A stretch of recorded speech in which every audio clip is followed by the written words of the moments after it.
Hello students and welcome back to the next lecture of our JEE Main crash course. तो पिछले lecture में हम लोगों ने कोऑर्डिनेट ज्योमेट्री शुरू किया था और उसका सबसे पहला चैप्टर हमने किया था दैट इज स्ट्रेट लाइंस। तो अब चलिए हम लोग आगे बढ़ते हैं, अपने कोर्स को आगे बढ़ाते हैं और आज हम शुरू करते हैं कोऑर्डिनेट ज्योमेट्री का दूसरा चैप्टर कोनिक सेक्शंस, जिसका हमने पार्ट करना है आज सर्कल्स एंड पैराबोला।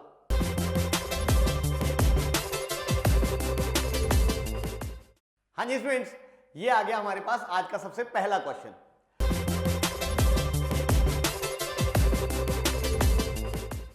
क्या कहता है वो?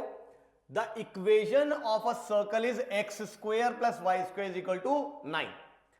The centre of the smallest circle touching the circle and the line X plus Y is equal to 9√2 has coordinates. यानी एक सर्कल के सेंटर के कोऑर्डिनेट्स की बात हो रही है। कैसा circle? Smallest circle touching this circle and this line. तो चलिए सबसे पहले अगर आप ध्यान से देखें, हम फिगर अगर बना के समझें यहां पे, तो ये फिगर है और यहां पे इसके साथ साथ ऑफ कोर्स ये हमारे पास सपोज एक लाइन है जिसकी बात हो रही है और एक सर्कल की बात है जिसका सेंटर है ओरिजिन पे और रेडियस है 3 यूनिट्स। तो वो डेफिनेटली ऐसा ही कुछ सर्कल बनेगा। आई थिंक नजर आ रहे हैं, क्योंकि ये जो लाइन है x plus Y is equal to 9√2, इसका x इंटरसेप्ट y इंटरसेप्ट हमें नजर आ रहा है 9√2 है, जबकि ये जो सर्कल है इसका रेडियस हम लोगों को नजर आ रहा है कितना है 3 है और सेंटर है इसका ओरिजिन पे। Is that okay? अब वो कहता है हमें एक स्मॉलेस्ट सर्कल चाहिए जो इसको भी टच करे और इसको भी टच करे। अब ध्यान से देखो, ऐसे सर्कल बहुत सारे पॉसिबल है, जैसे ये भी बनेगा, फिर ऐसे ये भी बनेगा, इधर भी बनेगा, इधर भी बनेगा, बट जो स्मॉलेस्ट सर्कल बनेगा वो डेफिनेटली कुछ ऐसा सा बनेगा। अगर आप ध्यान से ऑब्जर्व करें भाई, that is going to be like this, touching both the circle and the line, कुछ ऐसा सा। बोलो नजर आ रहा है कि नहीं?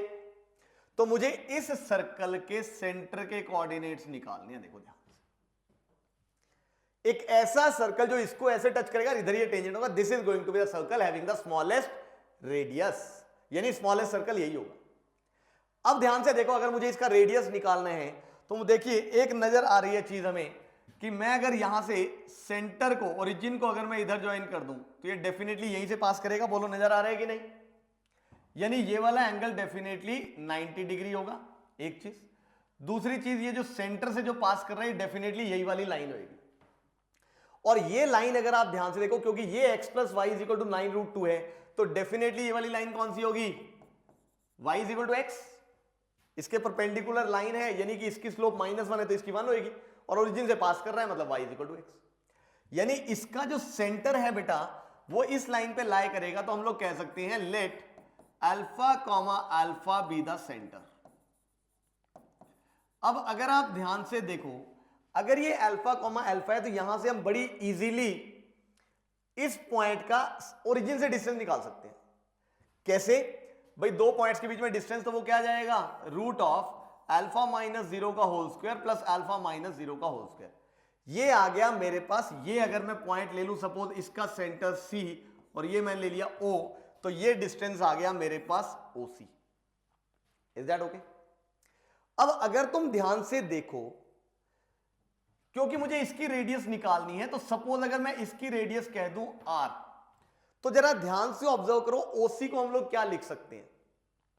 OC is nothing but OC is equal to एक तरह से 3 प्लस दिस r, अगर मैं इसका रेडियस ले लूं, यानी OC is 3 plus r is equal to root of 2 alpha square. I think नजर आ रहा है? यानी अगर आप ध्यान से देखो, r आ गया, ये छोटे वाले सर्कल का रेडियस आ गया, तो अल्फा आ जाएगा बड़ी इजीली। अब सवाल ये उठता है कि छोटे वाले सर्कल का रेडियस आए कैसे? अब जरा ध्यान से ऑब्जर्व करो, देखो क्योंकि ये पॉइंट है टेंजेंसी फॉर दिस सर्कल, और ओरिजिन से क्योंकि ये परपेंडिकुलर बन रहा है, तो अगर मैं इस पॉइंट को कह दूं P, तो मैं OP बड़ी इजीली निकाल सकता हूं। कैसे? OP is nothing but equal to भाई ओरिजिन का डिस्टेंस इस लाइन से। बोलो निकाल सकते हो कि नहीं? ये ओरिजिन है, ये लाइन पे परपेंडिकुलर बन रहा है, तो OP is the distance of origin from the line, और पॉइंट का लाइन से डिस्टेंस आपको निकालना आता है। जैसे ही हम पुट करेंगे तो ये आएगा mod of -9√2 which is of course 9√2 upon of course root of A square plus B square which is this, ये हुआ कैंसल, तो ओपी हम लोगों को नजर आ रहा है 9 आ रहा है। Am I clear? और वैसे अगर आप ओपी को ध्यान से देखो तो आई कैन से दिस इज 3 प्लस, क्योंकि ये रेडियस है 3 और इसका रेडियस यानी कि डायमीटर क्या है 2r इज इक्वल टू 9। तो यहां से दिख रहा है 2r की वैल्यू 6 यानी r की वैल्यू क्या आ गई 3। मतलब जो छोटे वाला सर्कल है उसका भी रेडियस क्या है 3 ही है। Is that okay? तो अब अगर उसका रेडियस 3 है तो ये क्या बन गया 3 + 3 6 is equal to 2r square का रूट, और अगर मैं स्क्वेयरिंग कर दूं तो यहां से आ जाएगा 2r square is equal to 36, यानी यहां से आ गया, अगर आप ध्यान से देखें r square is equal, sorry r square लिख दिया मैंने गलती से, this should be alpha square. तो यहां से आ गया मेरे पास 2 alpha square is equal to 36, तो अल्फा स्क्वायर आ गया मेरे पास ऑफकोर्स 18, यानी अल्फा आ गया मेरे पास ±3√2। अब क्योंकि हम लोग इधर फर्स्ट क्वाड्रेंट में है तो डेफिनेटली अल्फा की वैल्यू पॉजिटिव होगी, यानी सेंटर के कोऑर्डिनेट्स आ गए बेटा मेरे पास 3√2, 3√2। तो अब देख लो ऑप्शन, ये तो नहीं हो सकता ऑफकोर्स, ये भी नहीं है, 3 भी नहीं है, 6/√2 ऑफकोर्स ये दिख रहा है 3√2, 3√2 ये, तो ये आ गया हमारे पास आंसर, यहां हमारा क्वेश्चन हो गया खत्म। Is that okay? I think समझ आया। बढ़िया आसान सा क्वेश्चन था, ज्योमेट्री का, सर्कल्स की पुरानी प्रॉपर्टीज वगैरह यूज हो रही थी जो हम लोग 9th-10th में पढ़ के आते हैं, टेंजेंसी वगैरह और वो छोटी छोटी चीजें। तो मुझे लगता है क्वेश्चन अच्छे समझ आ गया होगा, दिमाग के पर्दे खुले होंगे, सर्कल्स के काफी कॉन्सेप्ट रिवाइज हो गए एक ही क्वेश्चन में। तो चलिए फिर गाइस बढ़ते हैं नेक्स्ट क्वेश्चन पे।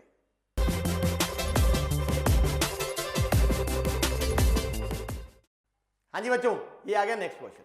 क्या कहता है ये?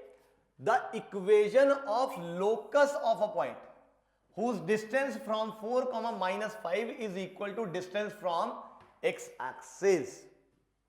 देखो इतना पढ़ते ही हमें एक चीज समझ आ गई कि वो कह रहा है, अगर आप ध्यान से देखें, एक पॉइंट का हमने लोकस निकालना जिसका distance from a fix point and a fix line which is x axis is constant और इक्वल, इन फैक्ट सॉरी। तो एक फिक्स पॉइंट से डिस्टेंस और एक फिक्स लाइन से डिस्टेंस अगर इक्वल है किसी पॉइंट का, तो डेफिनेटली उस पॉइंट का जो लोकस आएगा, जो पाथ ट्रेस करेगा, that is going to be a parabola. Parabola की डेफिनेशन यही होती है, पढ़ी भी है हम लोगों ने। तो यानी यहां लोकस पैराबोला आएगा फॉर श्योर। बट अगर हम क्योंकि ऑप्शंस में देखें तो तीनों चारों ऑप्शंस ही पैराबोला के, ये none of these of course, but बाकी तीनों तो पैराबोला की इक्वेशन। तो यानी हमें पैराबोला की इक्वेशन निकालनी ही पड़ेगी, यानी लोकस हमें निकालना ही पड़ेगा। अब कैसे निकालें? अगर आप ध्यान से देखो तो जिस पॉइंट का हमने लोकस निकालना होता है उसके कोऑर्डिनेट्स, सपोज अगर वो P है तो हम लोग क्या मान लेते हैं x1, y1। अब x1, y1 का डिस्टेंस इस पॉइंट से, that is root of x1 - 4 का होल स्क्वायर प्लस y1 + 5 का whole square is equal to, इस पॉइंट का डिस्टेंस x एक्सिस से, किसी भी पॉइंट का x एक्सिस से जो डिस्टेंस होता है, मान लीजिए ये पॉइंट है, तो किसी भी पॉइंट का x एक्सिस से डिस्टेंस यानी कि इस पॉइंट का कौन सा y कोऑर्डिनेट, तो यानी इसका y कोऑर्डिनेट क्या है y1, बट ऑफ कोर्स क्योंकि ये पॉइंट कहीं भी हो सकता है, may be positive may be negative, तो इसलिए हम क्या लेते हैं हमेशा mod of y1। Is that okay?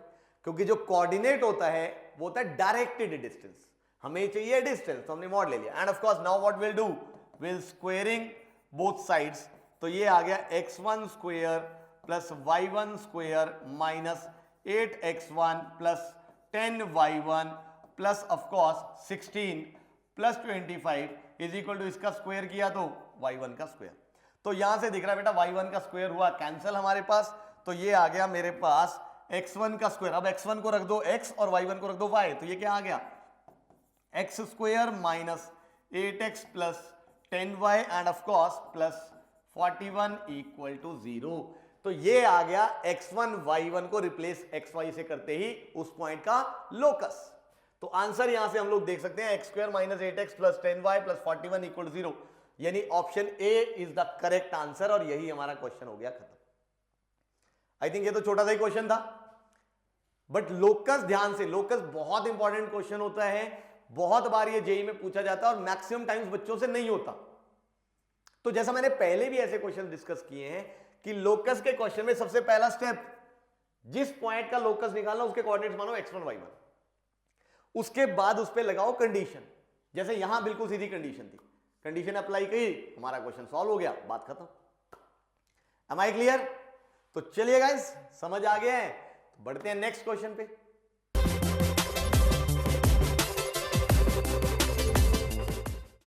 हाँ जी स्टूडेंट्स, ये आ गया नेक्स्ट क्वेश्चन। क्या कहता है? Write the number of ordered pairs r, c where r, c belongs to set of natural numbers and c lies between 0 and 10। यानी definitely हमें पता लग गया कि c की वैल्यू 1 2 3 4 5 6 7 8 या फिर 9 में से ही कुछ ना कुछ हो सकती है, such that this circle has 4 common tangents. इस सर्कल के 4 कॉमन टेंजेंट्स हैं with each of the circles this and this. यानी इस सर्कल के इसके साथ भी 4 कॉमन टेंजेंट होने चाहिए और इस सर्कल के इसके साथ भी 4 कॉमन टेंजेंट होने चाहिए। यानी फॉर एग्जांपल अगर मान लो मैं ये वाला सर्कल जो है वो मैं ये बना लेता हूं, ये वाला सर्कल मैंने ये बना लिया, तो ये है भाई हमारे पास इसका सेंटर ऑफ कॉस मेरे पास है c, 0 और इसका जो रेडियस है मेरे पास वो है से r। तो अब इस सर्कल और इस सर्कल के 4 कॉमन टेंजेंट्स होने चाहिए। इसका मतलब अगर आप ध्यान से देखो, वो जो दूसरा सर्कल जो बनेगा वो कुछ ऐसा सा बनना चाहिए फॉर श्योर, क्योंकि ऐसा इससे दूर रहेगा तभी देखो 4 कॉमन टेंजेंट्स बनेंगे। 1, फिर उसके बाद ऑफ कोर्स 2, फिर उसके बाद 3 एंड ऑफ कोर्स उसके बाद 4। तो ऐसे 4 कॉमन टेंजेंट्स इसी केस में बन सकते हैं। यानी ये जो सर्कल है वो कुछ ऐसा होना चाहिए, यानी इसका जो सेंटर है वो है 0, 0 पे और इसका जो रेडियस है वो हमें दिख रहा है 1।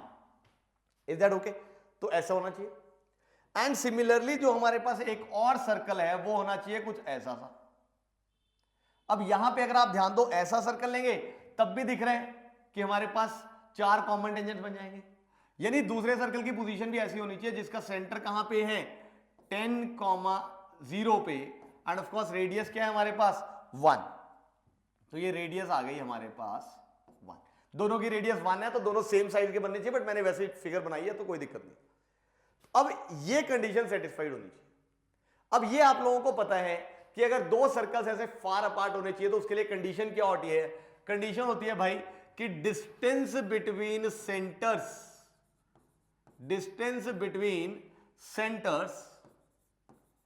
Should be greater than sum of radii. यानी दोनों सर्कल्स के सेंटर्स के बीच का जो डिस्टेंस है वो सम ऑफ रेडियाई से बड़ा होना चाहिए। तो इसका मतलब दोनों सर्कल्स के बीच में अगर मैं सेंटर्स के बीच में डिस्टेंस निकालूं तो क्या आ गया मेरे पास? अगर आप ध्यान से देखो, that is root of c minus 0 का होल स्क्वायर प्लस 0 माइनस 0, यानी कि root of c square which is of course mod c should be greater than sum of radii. उसका रेडियस r है और उसका रेडियस 1 है। एंड इधर भी यही कंडीशन होनी चाहिए। यानी यहां पे आ गया मेरे पास भाई रूट ऑफ c माइनस 10 का whole square should be greater than r plus 1। यानी यहां से आ गया मेरे पास, अगर आप ध्यान से देखें तो एक तरह से r should be less then mod c। अब क्योंकि ऑफ कोर्स हम लोगों को दिख रहा है कि c एक नेचुरल नंबर है तो c माइनस 1 मॉड हटा दो जाए और यहां से आ जाएगा r इज लेस देन भाई mod of c minus 10 minus 1, क्योंकि c माइनस 10 में भी पॉजिटिव में भी नेगेटिव, बट c तो क्योंकि नेचुरल नंबर तो पॉजिटिव हो। यानी ऐसे ही हमने वैल्यू देखनी है जिसके बारे में हम कह सके। अब यहां से मुझे r और c निकालना है। देखो c मुझे ऑलरेडी पता है कि c की वैल्यू 1 2 3 से लेकर और 9 के बीच में होनी है, बट ऐसी r और c की वैल्यू जो दोनों कंडीशंस को सेटिस्फाई करे। तो चलिए पुट करके चेक कर लेते हैं। जैसे सबसे पहले मैंने c को ले लिया बेटा सपोज 1, तो यहां पे देखते हैं r क्या हो सकता है। r is less than 0, not possible क्योंकि r एक नेचुरल नंबर है। अच्छा, फिर मैंने c को ले लिया 1, तो r should be less than, नहीं sorry 2, r should be less than 1। 1 से छोटा कोई नेचुरल नंबर, नॉट पॉसिबल। अब c को हम लोग ले लेते हैं 3, तो r should be less then क्या हो गया मेरे पास 3 माइनस 1 दैट इज 2, तो r should be less then 2, यानी r की एक पॉसिबल वैल्यू मिल गई नेचुरल नंबर दैट इज 1। फिर हम c को ले लेते हैं 4, अब c को 4 लिया तो r should be less then 3, यानी r की वैल्यू हो सकती है 1 या फिर 2। फिर c को हम लोग ले लेते हैं 5, अब जब c को 5 लिया तो ऑब्वियसली r की वैल्यू लेस देन 4, यानी r हो सकता है 1 2 या फिर 3। फिर ऐसे अभी यहीं से चल रहा हूं मैं, ये तो मैंने कंडीशन ही चेक करी। फिर c को हमने ले लिया सपोज 6, तो r should be less then 5, यानी r की वैल्यू 1 2 3 एंड 4। c को ले लिया 7, तो r की वैल्यू आ जाएगी 1 2 3 4 एंड 5। c को ले लिया 8, तो r की वैल्यू आ जाएगी 1 2 3 4 5 एंड 6। और c को हमने लास्ट में ले लिया 9, तो r की वैल्यू आ गई बेटा मेरे पास 1 2 3 4 5 6 एंड 7। अब ये वो सारी वैल्यूज आई है c और r की जो इस इनइक्वालिटी को सेटिस्फाई करती है, एंड इसको भी सेटिस्फाई करना चाहिए। यानी अब इनमें से ही हमें कुछ वैल्यू पिक करनी पड़ेगी जो इस कंडीशन को भी सेटिस्फाई करेगी। अगर ये सारी की सारी इस कंडीशन को सेटिस्फाई करेगी तो हम सारी ले लेंगे, अगर नहीं करेंगी तो जो जो सेटिस्फाई करेंगे इसको वो हम पिक कर लेंगे, क्योंकि लेना तो अल्टीमेटली दोनों का एंड ही है ना, तो जो भी वैल्यू आनी है कॉमन ही आनी है, तो इसी में से आ सकती है। तो चलिए पुट करके चेक करते हैं। जब सबसे पहले मैंने रखा c को 3 और r को 1, देखो ये सेटिस्फाई हो रहा है कि नहीं। c को जैसे ही 3 रखा तो दिस इज मॉड 7 है ना, मॉड ऑफ 7 इज 7 माइनस 1, तो r should be less then 6। और क्या इस केस में r लेस देन 6 आ रहा है? बिल्कुल आ रहा है, तो यानी 1 लेस देन 6, तो यानी ये सेटिस्फाई कर रहा है, तो ये आएगा। यानी एक ऑर्डर्ड पेयर हम लोगों को मिल गया r comma c that is 1 comma 3। Is that okay? और देखते हैं। फिर उसके बाद c को मैंने ले लिया 4, 4 माइनस 10 इज माइनस 6, यानी माइनस 6 का मॉड इज 6, 6 माइनस 1 इज 5, तो r की वैल्यू लेस देन 5 होनी चाहिए। यानी इस केस के लिए यहां से आया कि r लेस देन 5, और 1 और 2 दोनों वैल्यूज के लिए ही r लेस देन 5 है। यानी ये दोनों वैल्यूज लेंगे तो c कॉमा r क्या आ गया मेरे पास भाई, ऑफ कोर्स नहीं, r कॉमा c क्या आ गया मेरे पास 1 comma 4 and of course 2 comma 4। Is that okay? Next, अब c को लिया 5, तो ये आ जाएगा 5 माइनस 1, यानी r should be less then 4, और r की ये जितनी भी वैल्यूज हैं वो लेस देन 4 है। यानी ये वाली भी तीनों वैल्यूज पिक करेंगे, तो यहां से r कॉमा c आ गया मेरे पास भाई 1 comma 5 2 comma 5 and of course 3 comma 5। Is that okay? अब नेक्स्ट इस पे आ गए, c इज इक्वल टू 6, 6 लिया तो ये बन गया 4, 4 माइनस 1 इज 3, तो r की वैल्यू लेस देन 3 होनी चाहिए। तो लेस देन 3 का मतलब r की वैल्यू ये भी एक्सेप्ट होगी, ये भी, बट ये दोनों क्या हो जाएंगी? रिजेक्ट। यानी यहां से जब c को 6 लिया तो r की दो ही वैल्यूज पॉसिबल हुई, तो यहां से ऑर्डर्ड पेयर मिल गए मेरे पास 1,6 एंड 2,6। फिर c को मैंने रखा 7, तो ये बन गया 3, 3 माइनस 1 इज 2, तो r should be less then 2, यानी r की वैल्यू सिर्फ 1 एक्सेप्ट हुई और बाकी सारी क्या हो गई? रिजेक्ट। यानी यहां से हमें एक ही ऑर्डर्ड पेयर मिला r comma c that is 1,7।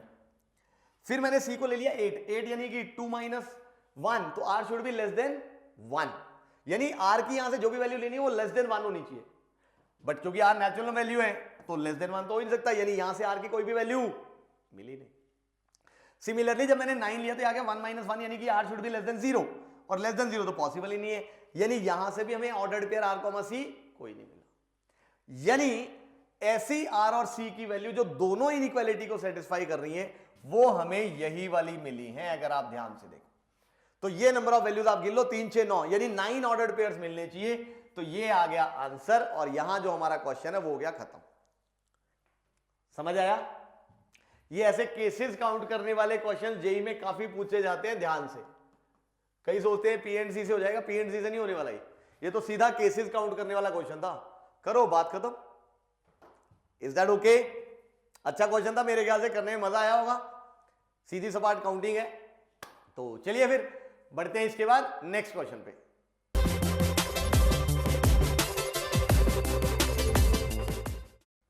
हाँ जी स्टूडेंट्स, ये आ गया नेक्स्ट क्वेश्चन। क्या कहता है? द स्टेटमेंट 1 और 2 वाला है, the tangents drawn from this on the parabola to this are perpendicular to each other. Statement 1 ये, और स्टेटमेंट 2 में वो कहता है the locus of points of intersection of perpendicular tangents to a parabola is its directrix. तो भाई सीधा result ये, तो भाई ऐसे जो हमारे पास टेंजेंट्स होते हैं, ऐसे टेंजेंट्स जो कि क्या हो, परपेंडिकुलर, उनका जो पॉइंट ऑफ इंटरसेक्शन का जो लोकस होता है पैराबोला केस में, वो डेफिनेटली डायरेक्ट्रिक्स होता है। ये एक रिजल्ट है हमारे पास, तो ये स्टेटमेंट है करेक्ट। ये रिजल्ट हमें पता होना चाहिए। देखो बड़ी सीधी सी बात है भाई, पैराबोला के केस में, पैराबोला के केस में जो लोकस ऑफ परपेंडिकुलर टेंजेंट्स होते हैं उसको हम बोलते हैं डायरेक्ट्रिक्स। यानी यहां से हमें एक और चीज पता लग गई कि किसी भी पैराबोला के अगर हम डायरेक्ट्रिक्स के ऊपर से टेंजेंट्स बनाएंगे तो दो टेंजेंट्स बनेंगे, एंड ऑफ कोर्स दोनों टेंजेंट्स क्या होंगे, परपेंडिकुलर। तो locus of point of intersection of the perpendicular tangents in case of a parabola is directrix. Is that okay? अब ये सर्कल्स के केस में भी होता है, यानी अगर सर्कल आ जाए तो सर्कल के केस में point of intersection of perpendicular tangents का जो लोकस होता है वो आता है एक सर्कल जिसको हम बोलते हैं डायरेक्टर सर्कल। उसको हम बोलते हैं डायरेक्टर सर्कल। यानी अगर ये हमारे पास एक सर्कल है और हम ऐसे पॉइंट्स उठा लें जहां से जो टेंजेंट्स बन रही है सर्कल के ऊपर वो कैसे बन रही है, परपेंडिकुलर टेंजेंट बन रहे हैं, तो इनका जो लोकस आएगा that is going to be another circle जिसको हम बोलेंगे डायरेक्टर सर्कल। सिमिलरली इलिप्स के केस में भी यही होता है, यानी locus of points of intersection of perpendicular tangents in case of ellipse is again a circle जिसको हम बोलते हैं डायरेक्टर सर्कल। ये छोटी छोटी चीजें हैं जो हमें पता होनी चाहिए। एंड सिमिलरली हाइपरबोला में भी जो locus of point of intersection of perpendicular tangent होता है उसको भी हम बोलते हैं डायरेक्टर सर्कल। यानी इन तीनों कोनिक कर्व के केस में अगर हम locus of point of intersection of perpendicular tangents लें तो वो हमेशा एक सर्कल आएगा, और उस सर्कल को हम क्या बोलेंगे, डायरेक्टर सर्कल। जबकि पैराबोला के केस में अगर हम locus of point of intersection of perpendicular tangents लें तो हमेशा एक लाइन आएगी, उस लाइन को हम क्या बोलेंगे, डायरेक्ट्रिक्स। तो ये सीधा रिजल्ट होता है चारों कोनिक कर्व के लिए। तो आपको बेटा ये पता होना चाहिए कि locus of point of intersection of perpendicular tangents किस केस में क्या होता है। तो इसीलिए मैंने आपको कहा कि statement 2 is a correct statement. अब हमने देखना स्टेटमेंट 1 करेक्ट है या नहीं है। अब स्टेटमेंट 1 को देखने के लिए उसने बोला कि इस पॉइंट से जो हमने इस पैराबोला पे टेंजेंट बनाए are perpendicular to each other.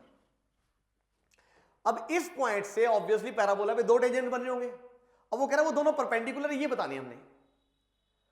तो अगर आप ध्यान से देखो इस पॉइंट से जो दो टेंजेंट बनने इस पैराबोला पे वो परपेंडिकुलर होंगे ही होंगे, प्रोवाइडेड ये जो पॉइंट है वो कहां पे आ जाए, इस पैराबोला की डायरेक्ट्रिक्स पे।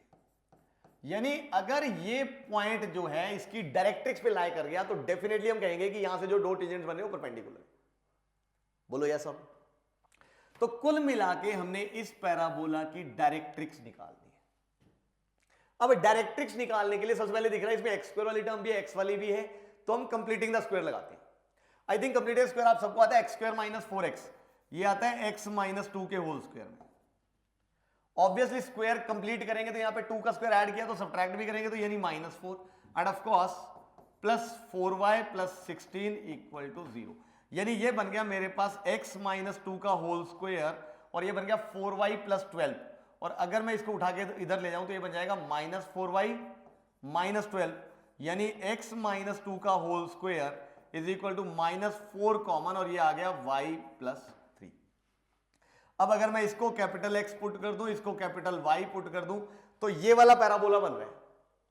और ये पैराबोला हम सबको पता है, ये पैराबोला होता है भाई having vertex at origin, new coordinate system के हिसाब से having parabola vertex at origin and of course opening downwards, यानी ये पैराबोला होता है ये।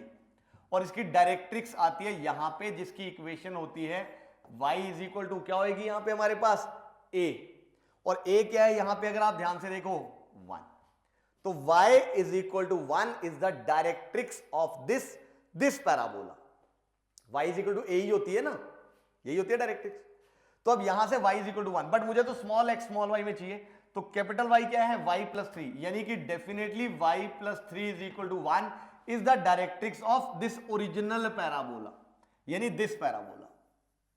यानी यहां से अगर हम देखें तो y is equal to -2 is the directrix of this parabola. और अगर ये डायरेक्ट्रिक्स है तो ध्यान से देखो, क्या ये पॉइंट इस डायरेक्ट्रिक्स के ऊपर लाई कर रहा है? डेफिनेटली 4, -2 इसको सेटिस्फाई कर रहा है कि नहीं, क्योंकि एक्स वाली तो टर्म ही नहीं है। y को जैसे ही मैंने पुट किया -2 तो -2 इक्वल टू -2, मतलब ये पॉइंट इस इक्वेशन को सेटिस्फाई कर रहा है। यानी डेफिनेटली ये पॉइंट कहां पे लाई कर रहा है? डायरेक्ट्रिक्स ऑफ दिस पैराबोला के ऊपर। यानी इससे जो टेंजेंट बनेगा वो डेफिनेटली क्या होएगा? परपेंडिकुलर होगा ही होगा। और अगर ये परपेंडिकुलर है तो हम लोग कहेंगे स्टेटमेंट 1 भी करेक्ट है। एंड इनफैक्ट क्योंकि जो रिजल्ट हमने स्टेटमेंट 2 में एक इंपॉर्टेंट रिजल्ट पढ़ा उसी का हमने स्टेटमेंट 1 में यूज किया, तो इसलिए हम कहेंगे कि भाई both statement are true but this is the correct state explanation of the assertion, यानी कि ये बिल्कुल ठीक है। ये थोड़ा लिखने में मुझे लगता है थोड़ी गड़बड़ हो गई, but statement 2 is the correct explanation, but पता नहीं क्यों लिख दिया है, तो चलो कोई बात नहीं, बट नहीं आना चाहिए, एंड आना चाहिए। थोड़ी वो तो इंग्लिश की गड़बड़ है, मैथ्स वाले हम इंग्लिश तो गड़बड़ हो ही जाती है हमारे से। Is that okay? तो चलिए इस तरह से हमारा एक क्वेश्चन हो गया है सॉल्व। आई थिंक सिंपल बढ़िया क्वेश्चन था। इसके साथ साथ हमें यह भी सीखने को मिल गया इस क्वेश्चन में, इसीलिए मैंने इंटेंशनली ये क्वेश्चन डाला था कि भाई हमारे को ये वाली चीज पता होनी चाहिए, क्योंकि कई बार जेई में इसके ऊपर सवाल आ जाता है।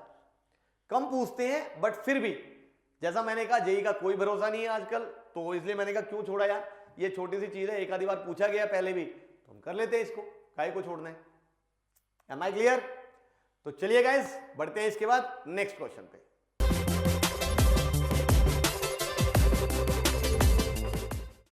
हाँ जी स्टूडेंट्स, ये आ गया नेक्स्ट क्वेश्चन।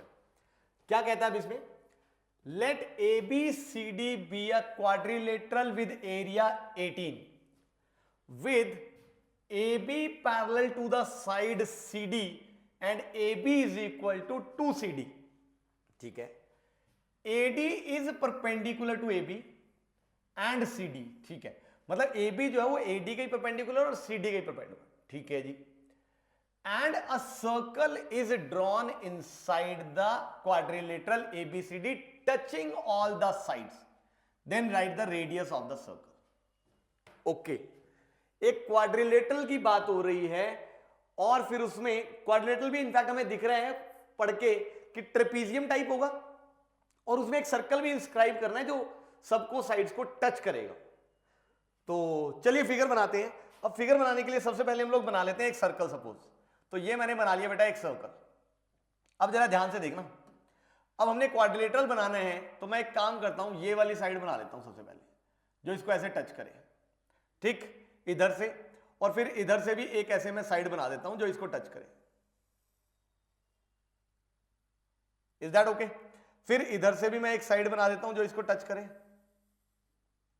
और फिर इधर से भी एक साइड बना देता हूं जो इसको टच करती हुई ऐसे निकल जाए।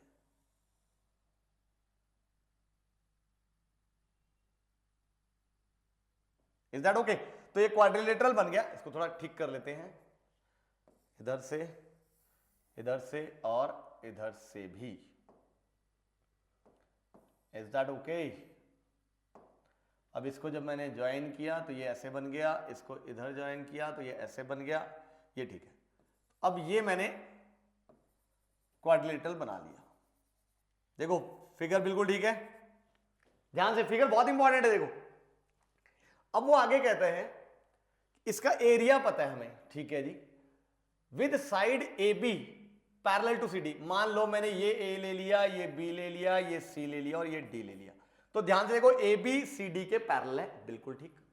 ए B is equal to 2 C D, यानी अगर मैं सी डी को फॉर एग्जाम्पल मान लीजिए एक्स कह देता हूं तो A B is of course definitely 2x, ये अपने को पता है। A D is perpendicular to A B, AD जो है वो AB के परपेंडिकुलर है, यानी यहां पे एंगल 90 डिग्री है, एंड CD के भी परपेंडिकुलर है, यानी यहां भी एंगल 90 डिग्री है। ठीक है, सर्कल हमने ऑलरेडी इंस्क्राइब कर दिया। Then we have to write the radius of the circle. तो सर्कल पे बात करनी है, तो सपोज हमने इसका सेंटर ले लिया भाई ये।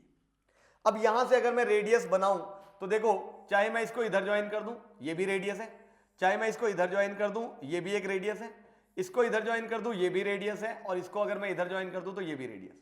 तो ये मैं रेडियस को for the time being r मान लेता हूं। Am I clear? अब रेडियस निकालने के लिए मुझे एक तो एरिया का यूज करना है देखो, और दूसरा इन लेंस का। अब अगर लेंस का यूज करना है देखो, तो मुझे एक चीज नजर आ रही है यहां भी, क्योंकि भाई ये लेंथ x है और यहां से ये दिख रहा है, अगर मैं C से और AB पे परपेंडिकुलर बना दूं कुछ ऐसे,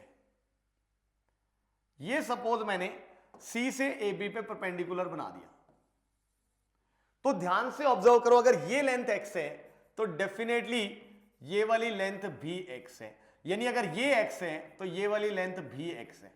वो मेरी ड्राइंग थोड़ी खराब है, बट मुझे थोड़ी पता था ऐसे बनेगा यार, तो वो x है तो मतलब वो भी x है। मान लो ये वाला पॉइंट अगर P है तो अब इसके साथ साथ हम लोग और क्या क्या यूज कर सकते हैं, अगर तुम ध्यान से ऑब्जर्व करो, देखो एक चीज मुझे और भी दिख रही है, देखो ये वाली जो लेंथ है ये रेडियस है, अगर तुम ध्यान से ऑब्जर्व करो, और अगर ये रेडियस है तो यहां से लेके और यहां तक ये वाली लेंथ हम लोगों को नजर आ रही है, क्योंकि टोटल अगर 2x है और ये अगर हमारे पास r है तो ये लेंथ कितनी हो गई 2x माइनस r, और अगर ये 2x माइनस r है यहां तक, ये यहां से लेके यहां तक कह रहा हूं भाई 2x माइनस r, तो ये अगर 2x माइनस r है तो डेफिनेटली यहां तक ये भी 2x माइनस r ही होगी। बोलो कह सकते हैं, क्योंकि फ्रॉम एन एक्सटर्नल पॉइंट दो टेंजेंट बननी है जिनकी लेंथ इक्वल होती है, ये तो अपने को पता ही है।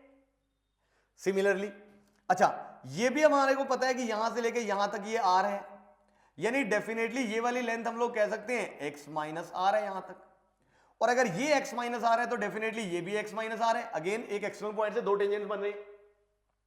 Is that okay? तो सारी चीजें हम ऐसे ला चुके हैं पिक्चर में। अब हम बारी बारी से इस्तेमाल करते हैं। देखो एक तो मुझे दिख रहा है कि इसका एरिया, अब ध्यान से देखो, जो एरिया ऑफ दिस हमारे पास जो ट्रेपीजियम है उसको मैं लिख सकता हूं, अगर आप ध्यान से देखें भाई, area of trapezium, trapezium ABCD हम लोगों को गिवन है कि 18 है, और एरिया ऑफ ट्रेपीजियम हमें पता होता है half into sum of parallel sides.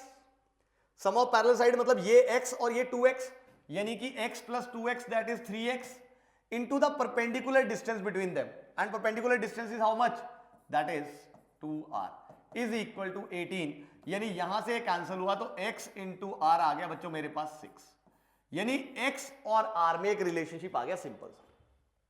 बोलिए क्लियर है यहां तक? भाई सीधा मैंने एरिया का यूज किया और कुछ भी नहीं है। और क्या यूज करें? और अगर आप ध्यान से देखो, हमें एक ट्राइंगल नजर आ रहा है, अगर आप ध्यान से देखो, इन ट्राइंगल BCP, ये ट्राइंगल नजर आ रहा है, बोलो दिख रहा है कि नहीं? This is a right angle triangle, बोलिए नजर आ रहा है? तो हम इसका फायदा उठा लेते हैं। अब अगर राइट एंगल ट्राइंगल है तो इसमें हम लोग कह सकते हैं कि भाई हाइपोटेन्यूज का स्क्वायर यानी कि BC का स्क्वायर इज इक्वल टू भाई PC का स्क्वायर प्लस PB का स्क्वायर, और BC जो है अगर आप ध्यान से देखो दिख रहा है, this is 2x minus r, this is x minus r, यानी कि ये क्या बन गया 3x माइनस 2r का whole square is equal to PC यानी ये, और वो दिख रहा है मुझे 2r है तो उसका स्क्वायर यानी कि 4r स्क्वायर, प्लस PB यानी कि ये, और ये वाली लेंथ हमें पता है क्या है x, यानी कि x का स्क्वायर। बोलिए क्लियर है?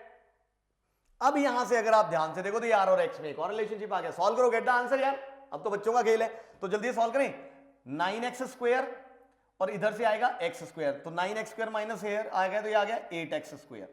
अच्छा 4r स्क्वायर और इधर भी आएगा 4r स्क्वायर, वो तो गया, और माइनस अगर आप ध्यान देंगे 3 दूनी 6 दूनी 12, तो 12 into x into r is equal to आ गया 0, और x इंटू आर हम लोगों को पता है 6 है, तो 12 इंटू 6 तो x स्क्वायर आ गया मेरे पास भाई 12 × 72 अपॉन 8, यानी कि x स्क्वायर आ गया 9, यानी x डेफिनेटली वैसे तो प्लस माइनस आना चाहिए, बट क्योंकि लेंथ है इसलिए नेगेटिव रिजेक्ट हो गया तो x आ गया 3, बट हमने x थोड़ी निकालना था, हमने तो क्या निकालना था r निकालना था।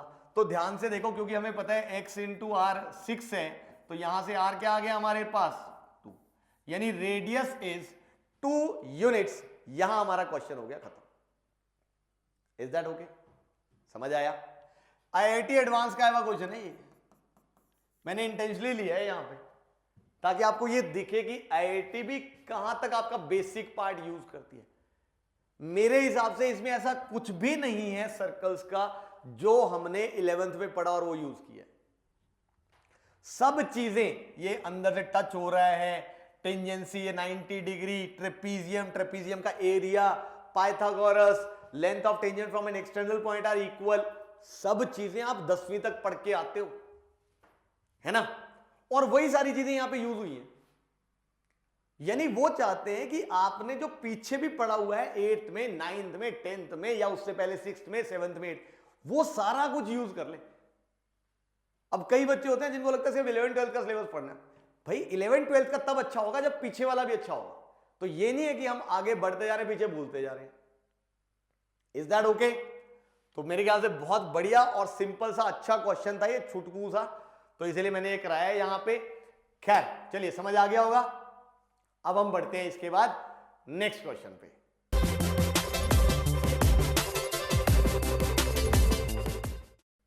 हाँ जी स्टूडेंट्स, ये आ गया नेक्स्ट क्वेश्चन। क्या कहता है वो? Let P be the point 1,0 and Q is a point on the parabola y square is equal to 8x। तो यानी अगर हम यहां पे बात करें तो ये है सपोज y एक्सिस, ये है सपोज x एक्सिस, और यहां पे जो पैराबोला की बात हो रही है वो है ये वाला parabola, having vertex at origin and opening rightwards, that is y square is equal to 8x। अब P एक पॉइंट है 1,0, यानी डेफिनेटली P पॉइंट हम लोगों को दिख रहा है यहां कहीं आएगा, and Q is a point on the parabola, यानी कहीं भी हो सकता है।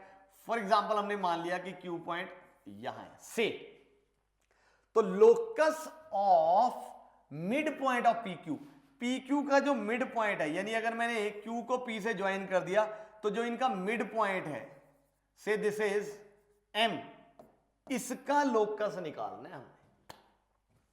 अगेन लोकस का क्वेश्चन आया, अच्छा क्वेश्चन है, लोकस वाले में दिक्कत होती है कई बार। चलो देखें, लोकस के क्वेश्चन में जिस पॉइंट का लोकस निकालना है उसके कोऑर्डिनेट्स मान लो बेटा x1, y1। Is that okay? अब आप ढूंढो कंडीशन। कंडीशन क्या है कि M is mid point of PQ, एक तो ये है, दूसरी है कि Q is a point lying on the parabola. I think idea लग गया होगा आपको क्या करना है। अगर आप ध्यान से देखो, अगर M मिड पॉइंट है तो यूजिंग मिड पॉइंट फॉर्मूला हम लोग Q के कोऑर्डिनेट्स निकाल सकते हैं। अगर आप ध्यान से देखो कैसे, भाई हम लोग कह सकते हैं Q के कोऑर्डिनेट्स निकालने के लिए कि अगर इसका x कोऑर्डिनेट हम मान ले क्वेश्चन मार्क, तो question mark plus x1 upon 2 is equal to 1। तो यहां से क्वेश्चन मार्क हम लोगों को दिख रहा है 2 माइनस x1, एंड अगर y कोऑर्डिनेट को हम कहते हैं क्वेश्चन मार्क, तो question mark plus y1 upon 2 is equal to 0। यानी यहां से हम लोग कह सकते हैं question mark is minus y1, यानी Q के कोऑर्डिनेट्स आ गए बेटा 2 minus x1 comma minus y1। बोलो यस और नो? अब और कंडीशन क्या है कि Q is lying on the parabola. अगर Q पॉइंट इस पैराबोला पे लाई कर रहा है, बोलो इस कंडीशन का यूज कैसे करें? कोई भी एक पॉइंट किसी कर्व पे अगर लाई कर रहा है तो उसका यूज करने का सबसे बढ़िया तरीका होता है that point will satisfy the equation. तो यानी ये जो पॉइंट है ये इस इक्वेशन सेटिस्फाई करेगा। तो y की जगह y कोऑर्डिनेट यानी कि माइनस y1 का square is equal to 8 into x की जगह x वाला कोऑर्डिनेट। तो यहां से अगर आप ध्यान से देखो तो ये आ गया y1 square is equal to 16 minus 8x1। अब y1 की जगह y और x1 की जगह x पुट कर दो तो ये आ जाएगा माइनस 8x प्लस 16। यानी यहां से हम लोग देख सकते हैं भाई, अगर हम देखें है कुछ गड़बड़ हो गई क्या, y स्क्वायर ये क्या हुआ, क्योंकि मिड पॉइंट है तो y square minus 8x, how is this possible? देखना कुछ गड़बड़ तो नहीं हो गई है? क्वेश्चन मार्क, अरे यार, अरे अरे अरे अरे अरे सॉरी, सारा ही गलत कर दिया मैंने तो, यहां पे चल रहा है मेरा दिमाग, कोई बात नहीं, sorry sorry sorry. Question mark plus 1 upon 2 is equal to x1, sorry, and question mark plus 0 upon 2 is equal to y1, I am extremely sorry. तो यहां से क्वेश्चन मार्क आ गया बेटा मेरे पास 2x1 माइनस 1, और यहां से क्वेश्चन मार्क आ गया 2y1, यानी Q के कोऑर्डिनेट्स आ गए 2x1 माइनस 1 कॉमा 2y1। अब ये इसको सेटिस्फाई करेगा तो यहां पे पुट करो तो ये आ जाएगा 4y1 square is equal to 8 into 2x1 minus 1, यानी कि 4 2 जा, तो y1 square is equal to ये क्या आ गया 4x1 माइनस 2, यानी y square is equal to 4x minus 2। तो इसका मतलब यही आ रहा है मेरे ख्याल से, ऑप्शन सी इज करेक्ट। हमारा क्वेश्चन हो गया सॉल्व। लास्ट में x1 की जगह x, y1 की जगह y पुट करना, इतना ही तो काम है। तो ये हो गया हमारा question solve. Is that okay? I hope समझ आ रहा होगा। तो चलिए, लोकस जैसा मैं बार बार करूं, बहुत इंपॉर्टेंट टॉपिक है, ध्यान से भाई। सिंपल सिंपल क्वेश्चन आते हैं जेई में, सॉल्व नहीं होते वहां, इसलिए ध्यान से समझो करना क्या है। 2-3 स्टेप की कहानी, ज्यादा मुश्किल नहीं है। तो चलिए फिर बढ़ते हैं इसके बाद हम लोग नेक्स्ट क्वेश्चन पे।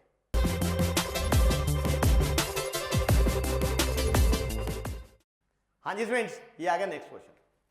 क्या कहता है वो?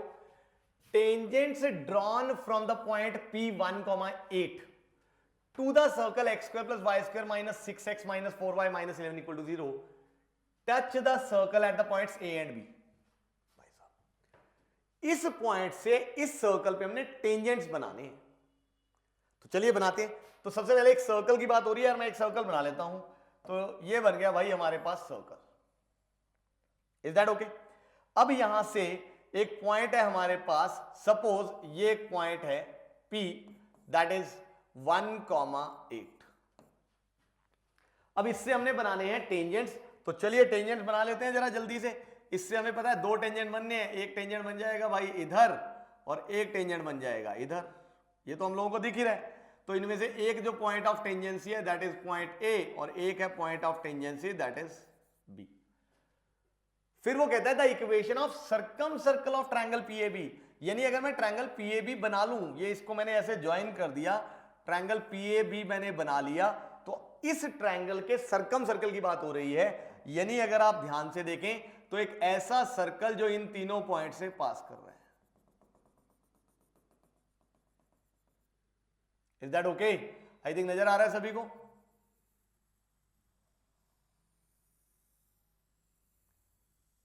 यही सर्कल बनेगा। तो मुझे कुल मिला के इस सर्कल की क्या निकालनी है? इक्वेशन निकालनी है। ये आ गया circum circle of triangle PAB. Red वाला जो सर्कल है मुझे उसकी इक्वेशन निकालनी। कैसे निकालें? देखो, सर्कल की इक्वेशन निकालने के लिए हमें सेंटर चाहिए और रेडियस चाहिए होता है। अब ना हमें सेंटर पता ना रेडियस पता, बट अगर आप ध्यान से देखो तो एक इंपॉर्टेंट चीज मुझे यहां पे दिख रही है कि ये जो रेड वाला जो सर्कल है वो डेफिनेटली ये जो गिवन सर्कल है इसके सेंटर से पास करेगा। यानी इसका सेंटर अगर हम कहते हैं सी, दैट इज वो दिख रहा है 3,2 है। तो ये जो रेड वाला सर्कल है, जो पीएबी का जो सर्कम सर्कल है, वो डेफिनेटली सेंटर सी से पास करेगा। बोलो किस किस को नजर आ रहा है? कुछ को दिखा, कुछ को नहीं दिख रहा है। चलो कोई नहीं, अभी प्रूव कर देते हैं। अगर आप थोड़ा सा ध्यान दो तो देखो, मैं एक काम कर सकता हूं यहां पे, से मैंने ए को ज्वाइन कर दिया भाई सी के साथ, और बी को मैंने ज्वाइन कर दिया सी के साथ। बोलो ये तो कर सकता हूं, इसमें किसी को कोई आपत्ति नहीं होगी। और अगर मैंने ये ज्वाइन किया है तो यहां से दिख रहा है ये एंगल डेफिनेटली 90 डिग्री है, ये वाला एंगल भी 90 डिग्री है। बोलो यस और नो? अब तो मानते हो? तो अगर ये 90 डिग्री है तो फॉर श्योर इन दोनों अपोजिट एंगल्स का सम इस क्वाड्रिलेटरल का क्या हो गया? 180 डिग्री। और अगर इन दोनों का सम 180 डिग्री है तो डेफिनेटली इन दोनों का सम भी क्या होगा? 180 degree.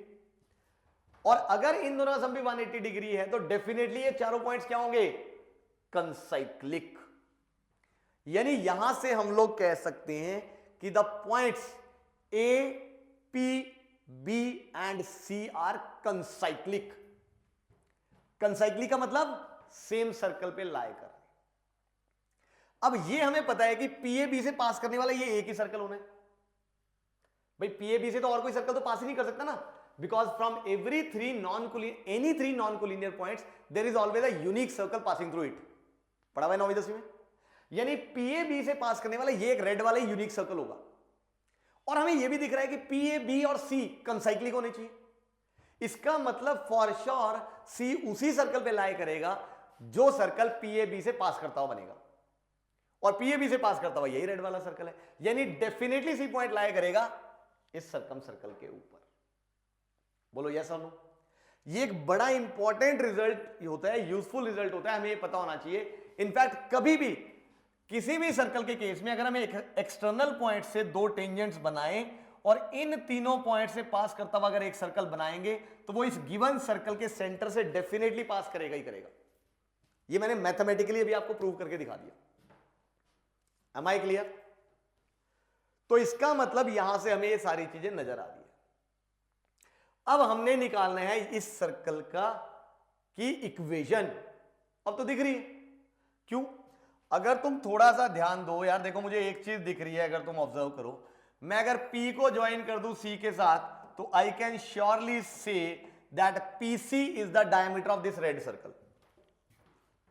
PC is definitely the diameter of this red circle. Why? क्योंकि ये एंगल 90 डिग्री बन रहे हैं, angle in a semi circle. तो डेफिनेटली अगर ये डायमीटर है तो इसका सेंटर जो M है वो PC पे ही लाई कर रहा है। बोलो यस और नो? इसका मतलब ये जो सर्कम सर्कल जिसकी इक्वेशन हमें चाहिए उसका सेंटर है M और वो है mid point of P and C, और P और C दोनों हमें पता है। तो क्या आ गया इसका mid point? 1 + 3/2 that is 2 and 8 + 2/2 that is 5। तो सर्कल आ गया भाई हमारे, सॉरी सेंटर आ गया भाई हमारे पास 2,5। और अगर मैं इसके रेडियस की बात करूं तो रेडियस क्या आ गया? अगर आप ध्यान देखो, PC का हाफ या P और M के बीच में डिस्टेंस निकालो, एक ही बात है। तो ये आ गया मेरे पास इक्वल टू PM। चाहे PC का हाफ कर लो, चाहे P और M के बीच में डिस्टेंस निकालो। तो PM के बीच में डिस्टेंस निकाला तो क्या आ गया? रूट ऑफ मेरे पास 2 - 1 का स्क्वायर इज 1 प्लस 5 - 8 का square is that is 9, that is of course root 10। तो ये रहा सेंटर, ये रहा रेडियस। तो इसकी इक्वेशन आ गई बेटा x - 2 का होल स्क्वायर प्लस y - 5 का whole square is equal to root 10 का स्क्वायर विच इज 10।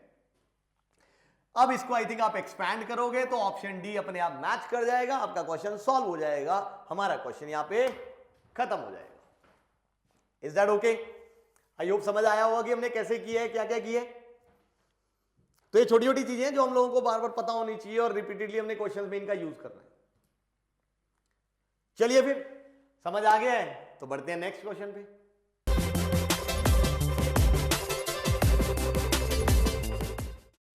हाँ जी स्टूडेंट्स, ये आ गया नेक्स्ट क्वेश्चन। क्या कहता है वो? The focal chord to this parabola. Focal chord इस पैराबोला की बात हो रही है। फोकल कॉर्ड आपने जैसे ही पढ़ा तो आपके दिमाग में एक चीज आनी चाहिए कि भाई ये पैराबोला है और फोकल कॉर्ड का मतलब है जो फोकस से पास कर रही है। फोकस से पास करने वाली फोकल कॉर्ड ये होगी। और अगर फोकल कॉर्ड की बात हो रही है तो हमारे दिमाग में एक रिजल्ट सीधा आ जाना चाहिए कि अगर इसके लिए हम कोऑर्डिनेट्स T1 की टर्म्स में मान रहे हैं तो, और इसके लिए कोऑर्डिनेट्स T2 की टर्म्स में मान रहे हैं पैरामीट्रिक, तो डेफिनेटली हमें पता है कि T1 T2 किसके इक्वल होता है? -1 के। जैसे ही फोकल कॉर्ड की बात हो हमारे दिमाग में ये रिजल्ट आ जाना चाहिए। यानी यहां पे हम लोगों को दिख रहा है, अगर मैं मान लो इस पॉइंट को P कह देता हूं तो P पॉइंट सपोज अगर हम पैरामीट्रिक की हेल्प से लें तो इस केस में हमें पता है 80² 280 होता है। और a अगर हम यहां से देखें तो हमें दिख रहा है 4 है भाई, y² 4ax ना, तो 4a 16 तो a इज 4। तो p पॉइंट क्या आ जाएगा? at² यानी 4t², 280 यानी कि 8t। तो q पॉइंट आ जाएगा t2 की टर्म्स में, और t2 को मैं वापस पुट करूंगा तो ये आ जाएगा 4/t², -8/t, क्योंकि t2 को हम पुट कर देंगे ना -1/t1, तो ये बन जाएगा। Is that okay? तो यहां से ये है फोकल कॉर्ड जिसकी बात हो रही है। तो फोकल कॉर्ड जो यहां से एक लाइन बन रही है is tangent to this circle, then find the possible values of slope of this chord. तो इस कॉर्ड की स्लोप की हमने बात करनी है। अब हमें पता है कि ये कॉर्ड इस सर्कल पे टेंजेंट है, यानी अगर हम ये वाला सर्कल बनाए, मान लो ये वाला हमने सर्कल बनाया और ये हम लोगों ने फोकल कॉर्ड बना दी, तो ये फोकल कॉर्ड क्या है? इस पे टेंजेंट। अब अगर ये टेंजेंट है तो सर्कल के केस में टेंजेंसी का यूज कैसे करते हैं हम? सेंटर से लाइन का डिस्टेंस किसके बराबर? रेडियस के बराबर, which is nothing but √2। Centre is 6,0। तो ये जो कॉर्ड है इसका डिस्टेंस सेंटर 6,0 से √2 के बराबर है। तो पॉइंट का लाइन से डिस्टेंस हम लोगों को पता है। तो अगर हमें लाइन की इक्वेशन मिल जाए तो हम आगे बढ़ सकते हैं। अब लाइन की इक्वेशन लिखने के लिए सबसे पहले हमें चाहिए स्लोप ऑफ PQ। अब अगर मैं PQ की स्लोप निकालूं, ध्यान से देखो, तो मैं कह सकता हूं y2 - y1 यानी कि 8t माइनस दिस, तो this is +8/t upon x2 - x1 यानी कि 4t² माइनस 4/t²। यानी अगर मैं इसको सिंप्लीफाई कर लूं तो यहां से दिख रहा है 8 कॉमन, तो ये बन जाएगा टी स्क्वायर प्लस 1 और अपॉन में ये टी चला गया नीचे और यहां डिनोमिनेटर से 4 कॉमन, तो ये बन जाएगा एलसीएम लेने पे टी की पावर 4 माइनस 1 और टी स्क्वायर है वो चला गया ऊपर। तो यहां से दिख रहा है 4 2 जा और एक ये टी से कैंसल, तो और यहां से नीचे ही फैक्टर बन रहा है T square minus 1 into T square plus 1, तो ये आ गया 2t upon T square minus 1। तो ये आ गई मेरे पास slope of P Q, actually जिसकी हमने वैल्यू निकालनी। तो अगर t आ गया तो वैल्यू आ जाएगी। Is that okay? तो अब क्योंकि पी क्यू हमें पता है कि टेंजेंट है, तो हम पी क्यू की इक्वेशन लिख लेते हैं। स्लोप ये है, पॉइंट दोनों में से कोई भी यूज कर लो, सपोज हम ये यूज कर लेते हैं। तो this is y minus y1 is equal to m which is 2t over t square minus 1 into x minus x1 that is 4t square. तो यहां से दिख रहा है अगर मैं क्रॉस मल्टीप्लाई कर लूं तो this is t square minus 1 into y minus 8t into this, तो यह आ जाएगा माइनस 8t क्यूब और माइनस 8t इंटू माइनस, तो क्या बन गया plus 8t is equal to, यहां से मल्टीप्लाई किया तो 2tx and this is minus 8t cube. तो यहां से दिख रहा है 8t क्यूब से 8t क्यूब कैंसिल, सारी टर्म्स उठा के अगर मैं राइट पे ले जाऊं तो ये बन गया 2tx और ये उधर गया तो ये बन जाएगा मेरे पास प्लस 1 माइनस टी स्क्वायर, क्योंकि ये माइनस 1 उधर गया तो प्लस, टी स्क्वायर उधर गया तो minus into y and of course this is minus 8t बराबर है 0। आई थिंक ये ठीक किया मैंने, क्योंकि उधर जाएगा पूरा माइनस बनेगा तो ये माइनस बनेगा तो माइनस टी स्क्वायर प्लस 1, बिल्कुल ठीक है। अब यहां से इसका डिस्टेंस मुझे 6,0 से निकालना है। लाइन का डिस्टेंस पॉइंट से आता है, निकाल डालो फिर, तो 6,0 से निकालो। तो ये 6 पुट किया तो क्या बन गया 12t, 0 पुट किया तो आपका 0 और माइनस क्या आ गया 8t, इसका mod upon of course root of 2t का square that is 4t square plus of course इसका स्क्वायर, तो आ गया 1 प्लस t की power 4 minus 2t square and is equal to what radius that is √2। बोलिए am I clear? Now of course अगर मैं squaring कर दूं, स्क्वेयरिंग बोथ साइड्स, तो ध्यान से देखिए बनेगा 12t माइनस 8t 40, 40 का स्क्वायर इज 16t स्क्वायर और इधर 2 है तो कैंसिल हो गया, तो क्या बन जाएगा 8t square is equal to, ये उधर जाके स्क्वायर हुआ, स्क्वायर रूट हट गया तो ये क्या बन गया t की पावर 4 और ये बन गया plus 2t square and of course this is plus 1 और अगर मैं इसको उठा के उधर ले जाऊं तो ये बन जाएगा t की power 4 minus 6t square I think plus 1 equal to 0। Is that okay? तो ये बन गई एक तरह से टी स्क्वायर में क्वाड्रेटिक। तो यहां से टी स्क्वायर निकाल लेते हैं, टी स्क्वायर निकाल लेंगे तो टी आ जाएगा, टी आ जाएगा तो बात खत्म हो जाएगी। तो चलिए टी स्क्वायर निकालने के लिए अब splitting the middle term factorization तो नहीं हो रही है, कोई नहीं, क्वाड्रेटिक फॉर्मूला लगा दो। तो t square equal to minus b plus minus root of b square that is 36 minus 4ac that is 32 upon of course 2a। तो ये बन गया बेटा, अगर आप ध्यान से देखो दिस इज 16 इंटू 2 यानी 4√2, तो 2 कॉमन ले लो तो ये क्या बन गया 3 plus minus 2√2। Is that okay? ये आ गई टी स्क्वायर की वैल्यू, ध्यान से बेटा ये है टी स्क्वायर की वैल्यू, बट हमें क्या चाहिए ध्यान से देखो टी चाहिए हमारे को। तो एक काम करते हैं, देखो यहां से अब अगर आप देखें तो हम लोग टी स्क्वायर से टी अगर 3 टी स्क्वायर 3 प्लस 2√2 है और टी स्क्वायर है 3 माइनस 2√2, तो यहां से अगर हम t निकालने की कोशिश करें तो t निकल सकता है बड़ी इजीली अगर आप ध्यान से। Is that okay? कैसे? अगर आप ऑब्जर्व करो, देखो ये क्या बन गया मेरे पास, अगर मैं इसको लिखना चाहूं 3 को तो मैं लिख सकता हूं √2 का स्क्वायर प्लस 1 का स्क्वायर प्लस 2 इंटू √2 इंटू 1। बोलो यस और नो?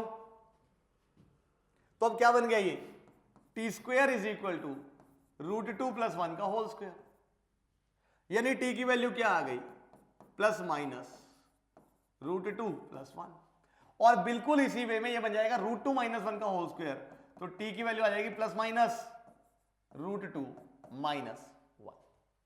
आई होप क्लियर है ये वाली चीज।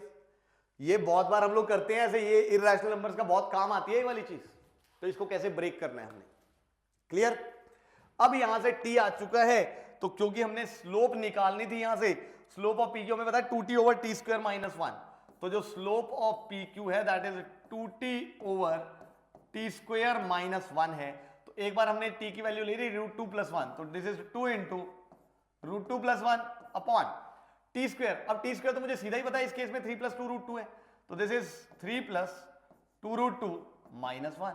तो ये यहां से दिख रहा है भाई, जो स्लोप ऑफ पी क्यू की एक पॉसिबिलिटी है, यहां से आ गया 2 इंटू √2 + 1, और ये बन गया मेरे पास 2 + 2 √2, यानी 2 कॉमन, तो ये क्या बन गया 2 + 2 √2, यानी 2 कॉमन तो 1 + √2, यानी ये हुआ कैंसल। तो एक पॉसिबिलिटी क्या आ गई स्लोप की, ऑफ कोर्स 1।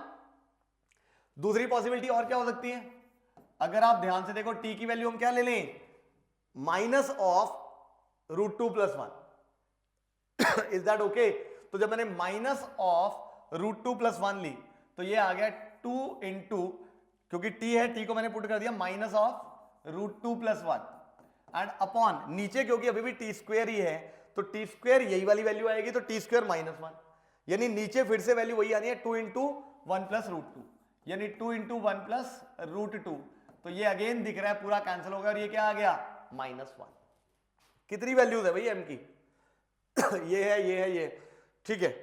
तो इसका मतलब यहां से भी मुझे वैल्यूज निकालनी पड़ेगी। अब जब यहां से निकाली तो और क्या पॉसिबिलिटी आ गई, अगर आप ध्यान से देखें, अब t की वैल्यू मैंने ले ली √2 -1, तो this is 2 into T upon t² -1, इस केस में t² ये है, और जब मैंने -1 किया तो 3 - 1 इज 2, तो 2 - 2 √2, तो यहां से दिख रहा है मेरे को 2 कॉमन, तो ये आ जाएगा 1 - √2, यानी यहां से माइनस कॉमन लेकर कैंसिल करें तो क्या आ गया -1, जो कि ऑलरेडी आ चुकी है। एंड सिमिलरली जब हम वहां से निकालेंगे, जब चौथी वैल्यू लेंगे, दैट इज माइनस ऑफ √2 -1, और ये स्क्वायर लेंगे, तो आई थिंक यहां से वैल्यू आ जाएगी 1। इसका मतलब कुल मिला के स्लोप की दो ही पॉसिबिलिटी है, 1 एंड -1। तो यहां से हम लोगों को नजर आ रहा है बेटा, answer turns out to be option D.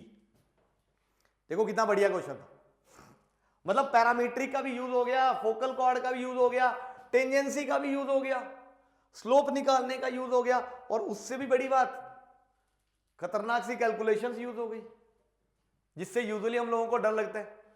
और ये कितनी इंपॉर्टेंट चीज है, देखो ये कई बार ये स्क्वायर से बाहर निकालना ही नहीं आता, यहां से टी नहीं निकालना था बहुत बच्चों को, ये बहुत इंपॉर्टेंट चीज है, कॉम्प्लेक्स नंबर्स के स्क्वायर रूट्स निकालना या फिर इररेशनल नंबर्स के स्क्वायर रूट्स निकालना, कैसे निकाले जाते हैं, ये बहुत इंपॉर्टेंट चीज है। इसलिए ध्यान से इस क्वेश्चन का ये जो पार्ट है, ये भी अपने आप में काफी इंपॉर्टेंट है, और ये जो पार्ट हमने किया है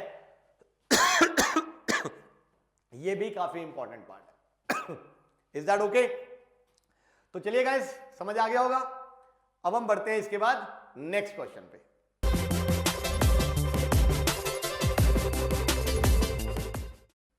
हाँ जी स्टूडेंट्स, ये आ गया नेक्स्ट क्वेश्चन। क्या कहता है अब ये, the point on the parabola which is nearest from the line this is, यानी इस पैराबोला के ऊपर एक पॉइंट निकालना है। मान लो अब ये पैराबोला अगर हम यहां पे देखें तो ये है हमारे पास y एक्सिस, ये है x एक्सिस, दिख रहा है पैराबोला इज ओपनिंग अपवर्ड्स, और ये लाइन जो है अगर मैं बनाऊं तो दिख रहा है इसका x इंटरसेप्ट पॉजिटिव है और y इंटरसेप्ट नेगेटिव है, यानी ये लाइन बन गई कुछ ऐसे सी। और पैराबोला अगर मैं बनाऊं तो सपोज पैराबोला कुछ ऐसा सा बन रहा है, तो अब इस पैराबोला के ऊपर ऐसा पॉइंट निकालना है जो इस लाइन से नियरेस्ट हो, यानी ये जो डिस्टेंस है ये मिनिमम होना चाहिए। This P point should be at a minimum distance from this point A। बोलो दिख रहा है? तो P पॉइंट का इस लाइन से डिस्टेंस निकालना और मिनिमम होना चाहिए। तो P पॉइंट क्योंकि पैराबोला के ऊपर है तो मान लेते हैं पैरामीट्रिक की हेल्प से, जैसे x को अगर मैंने t ले लिया तो y क्या आ गया t²। अब PA को अगर मुझे मिनिमाइज करना है तो डेफिनेटली मुझे PA को लिखना पड़ेगा as a function of t।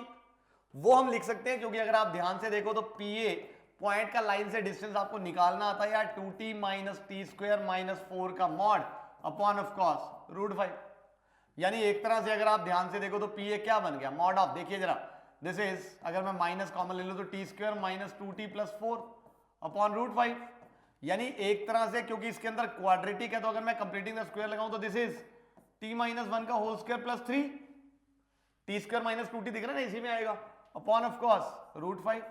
और अब क्योंकि ये अंदर पॉजिटिव ही है तो mod open with positive sign, तो ये आ गया मेरे पास t - 1 का होल स्क्वायर + 3 अपॉन √5। तो ये आ गया मेरे पास PA, जिसको मैं कह सकता हूं फंक्शन ऑफ t, और इसको हमने मिनिमाइज करना है। अब दिख रहा है यार क्वाड्रेटिक है, इसकी मिनिमम वैल्यू कहां पे आएगी, डेरिवेटिव लिया तो 2 × t - 1 = 0, यानी t = 1 पे। t इज इक्वल टू 1 पे मिनिमम आना है। इसका मतलब यहां से हम लोग कह सकते हैं PA is minimum when t is equal to 1। तो PA की जो मिनिमम वैल्यू है वो हम लोग निकाल सकते हैं अगर निकालनी भी हो तो क्योंकि मुझे तो पॉइंट P निकालना है तो इसलिए पॉइंट P क्या आ गया, t comma T square, that is of course 1,1। Such a simple question. तो आंसर आ गया ऑप्शन डी। मिनिमम मैक्सिमा का यूज हो सकता है यहां पे ध्यान से। जब भी ऐसे मिनिमम मैक्सिमम आए, देखो मैंने पहले ही बताया था उस दिन सीक्वेंस सीरीज के चैप्टर में ही मैंने बताया था कि अगर पॉजिटिव नंबर्स हैं, इनइक्वालिटी आ रही है यानी मिनिमम मैक्सिमम वैल्यूज आ रही हैं तो AMG। बट अगर वैसे कहीं भी मिनिमम मैक्सिमा की बात हो रही है तो हम लोग हमेशा ये अपना जो AOD का चैप्टर है इसका इस्तेमाल कर सकते हैं और यहां से अपने क्वेश्चन को सॉल्व कर सकते हैं। आई होप क्लियर है, छोटा सा क्वेश्चन था। तो चलिए गाइस बढ़ते हैं इसके बाद नेक्स्ट क्वेश्चन पे।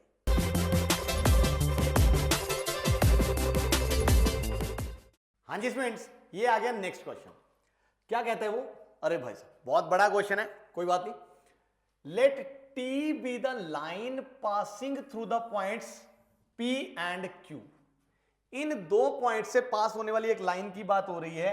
तो जैसे सपोज मैंने ये एक लाइन बना ली, अब ये पास कर रही है from the point P suppose this and from the point Q suppose यहां पे, ठीक। अच्छा, फिर वो कहते हैं let F1 be the set of all pairs of circles S1, S2।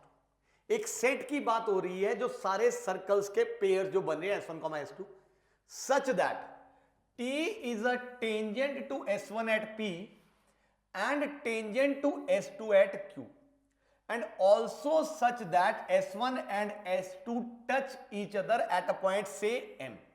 भाई साहब खतरनाक सी बात, यानी ऐसे सारे सर्कल्स हमने लेने हैं जिन पे भाई एक सर्कल पे P पे ये लाइन जो है वो टेंजेंट बने और दूसरे सर्कल पे Q पे जो है ये लाइन टेंजेंट बने और वो सर्कल्स आपस में भी एक पॉइंट M पे टच कर रही हैं। यानी अगर मैं यहां पे फिगर बनाऊं, सर्कल्स बनाऊं, जैसे सपोज ये मैंने एक सर्कल बना लिया ऐसे कुछ, ये P पॉइंट पे इसको टच कर रहा है और ये मैंने एक सर्कल बना लिया सपोज Q पे जो ऐसे टच कर रहा है। ये थोड़ा सा गड़बड़ बन रहा है तो सपोज मैंने ये बना लिया, नहीं यहां भी नहीं बनेगा, थोड़ा सा ऊपर लेना पड़ेगा इसका सेंटर ताकि ये दोनों को टच कर जाए। हाँ जी, ये ऐसी कुछ फिगर बन रही है देखो, और इनका ये जो पॉइंट ऑफ इंटरसेक्शन जो हमें दिया हुआ है this is given to us as M। Is that okay? अब फिर यहां से वो क्या कहते हैं, let E1 be the set representing locus of M as the pair S1, S2 varies in F1। अब ऑब्वियसली ये सर्कल्स जैसे जैसे वेरी करते जाएंगे जो M पॉइंट है वो वेरी करता जाएगा, यानी M का कोई ना कोई लोकस आएगा, है ना।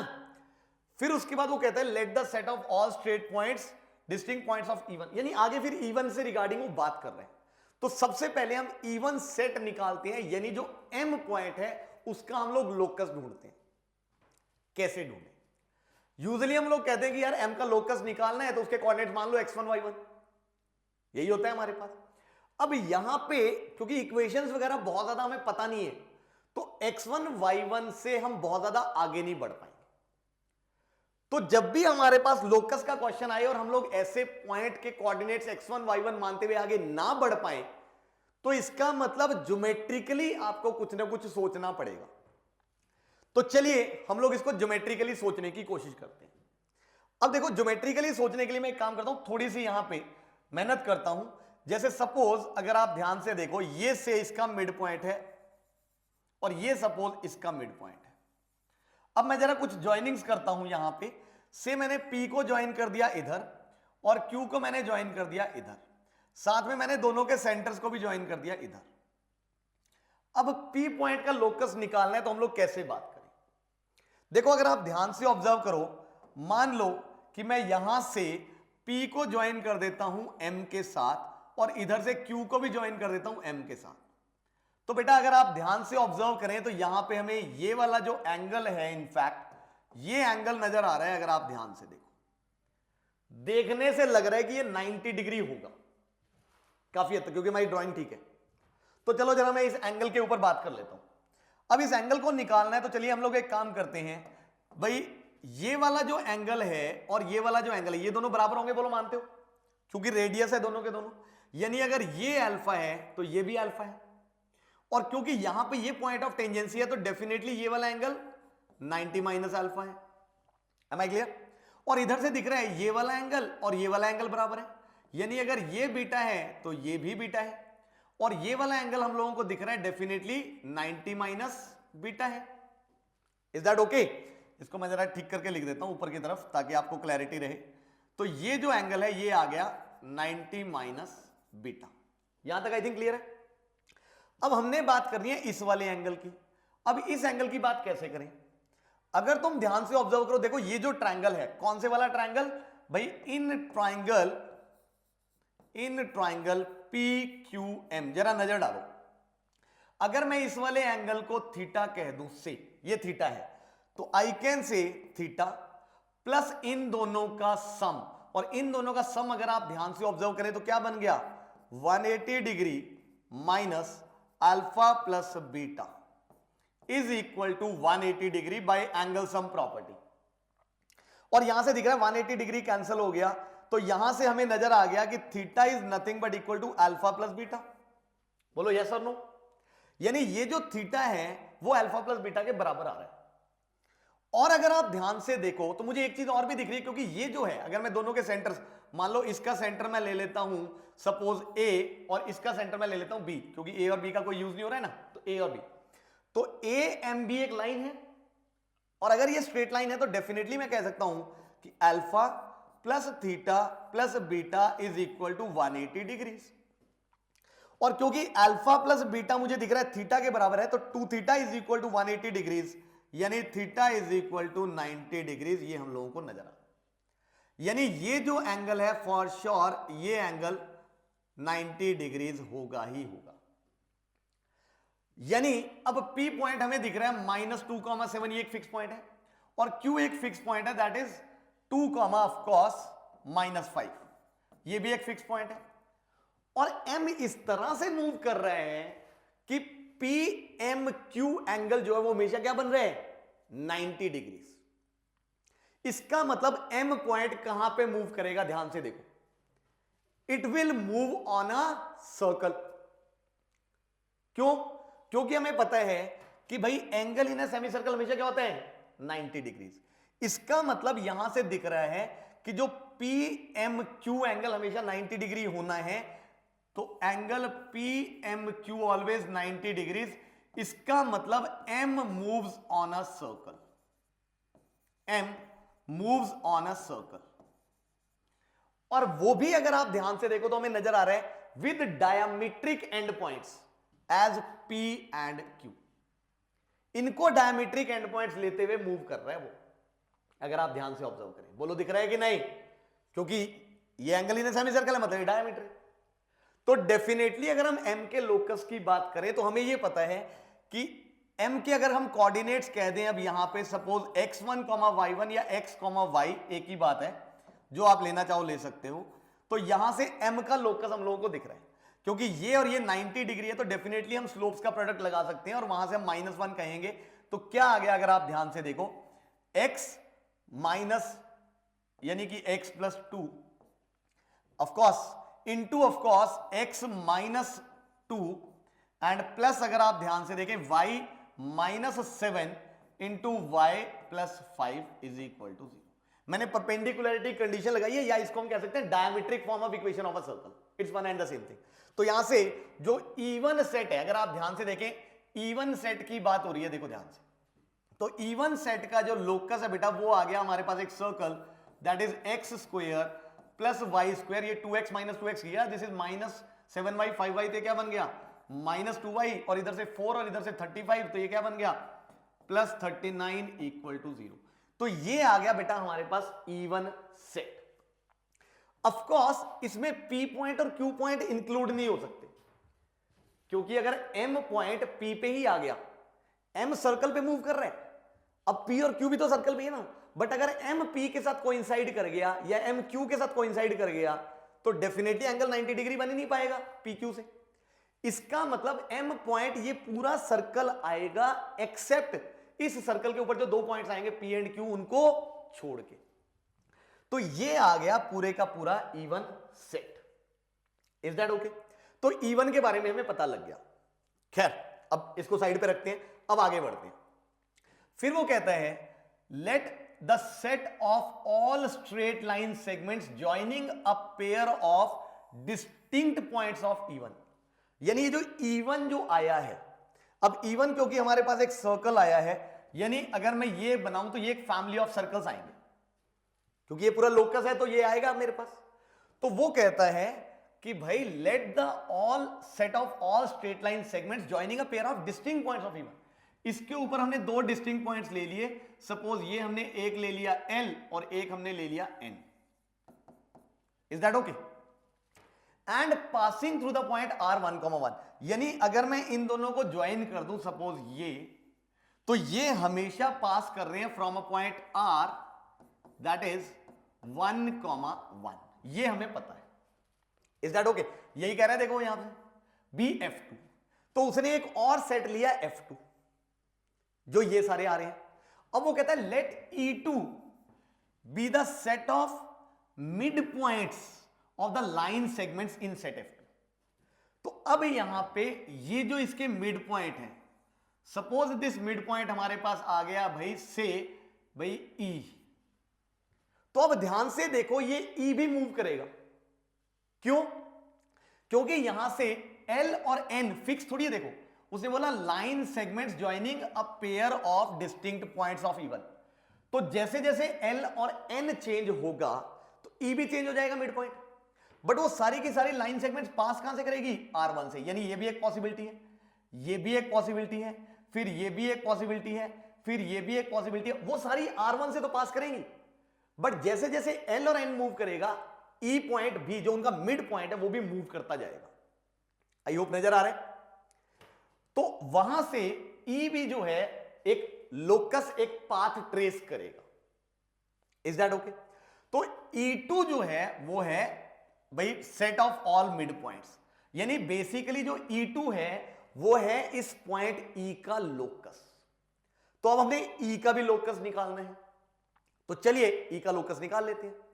अब E का लोकस निकालने के लिए बड़ी सीधी सी बात है कि हम लोग एक काम करते हैं, क्योंकि इस सर्कल की इक्वेशन तो हमें पता है ऑलरेडी। तो अब हम अपना मेथड लगाते हैं कि हमने E को मान लिया suppose x1, y1।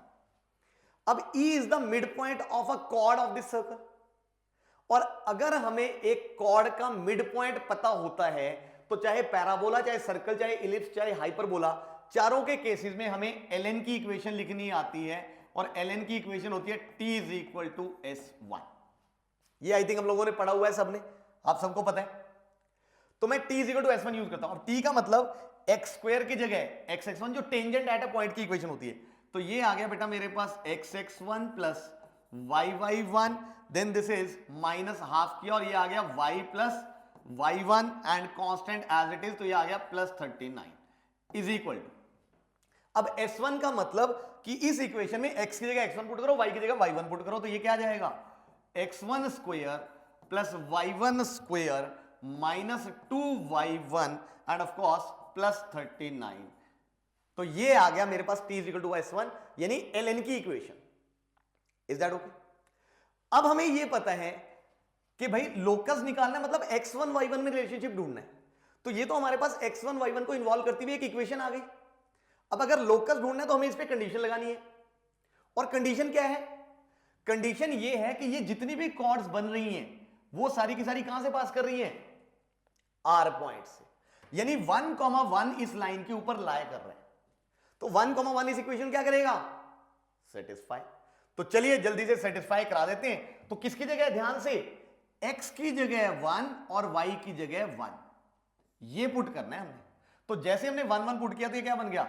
x1 plus y1 minus 1 minus y1 plus 39 is equal to x1 square plus y1 square minus 2y1 plus 39।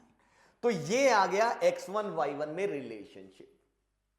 अब ऑफ कोर्स ये थोड़ा सिंपलीफाई हो रहा है, y1 से y1 कैंसिल, इनफैक्ट ये 39 से 39 भी कैंसिल, और अब मैं x1 की जगह पुट कर दूंगा x, तो ये बन गया एक्स स्क्वायर, y1 की जगह पुट करूंगा y, तो ये बन गया वाई स्क्वायर, फिर उसके बाद ये x1 उधर चला गया और उसकी जगह मैंने x पुट कर दिया माइनस एक्स, ये बन गया माइनस 2y, और ये माइनस 1 है उधर गया तो क्या बन गया मेरे पास, of course plus 1 is equal to 0। तो ये आ गया मेरे पास locus of this point E, यानी बेसिकली ये क्या आ गया मेरे पास, सेट E2, तो ये आ गया मेरे पास set E2। Is that okay? तो हमने E1 जो सेट था, सेट ऑफ ऑल पॉइंट्स था, वो भी निकाल लिए, और जो E2 है वो भी सेट ऑफ ऑल पॉइंट्स निकाल लिए, एंड दोनों के दोनों हमारे पास दो सर्कल्स आ रहे हैं। मतलब यहां जो M का लोकस था वो भी एक सर्कल, और यहां जो E का लोकस है वो भी एक सर्कल। अब आगे बढ़ते हैं, then consider the following statement. अब वो कहता है the point -2,7 lies on this, lies in this, does not lie, और which of the following statement is correct. I think इसके बाद का काम आसान है।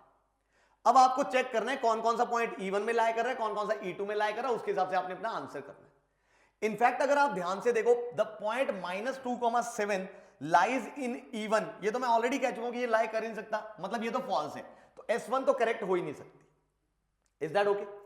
ऑल 4 वैसे भी आंसर है, ठीक है।